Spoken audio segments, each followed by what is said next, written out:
আমি জানি মন ভেঙে গেলে তখন আর কোনো কিছুই ভাল লাগে না, কোনো কিছুই আগের মতো থাকে না। তবে যে কোনো কিছুর মধ্যেই আমরা যেরকম কিছু হারাই আবার কিছু পাই।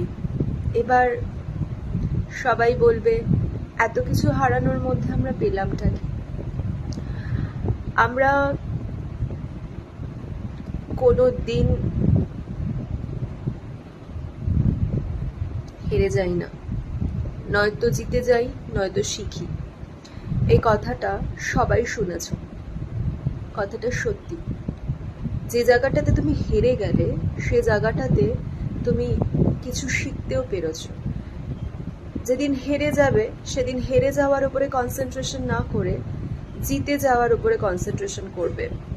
আর সেই অভিজ্ঞতা থেকে তুমি কি শিখলে সেটা সব সময় জানার চেষ্টা করবে, বোঝার চেষ্টা করবে, যেটা তোমাকে সামনের দিনে আরো বড় হতে, আরো এগিয়ে যেতে অনেক সাহায্য করবে।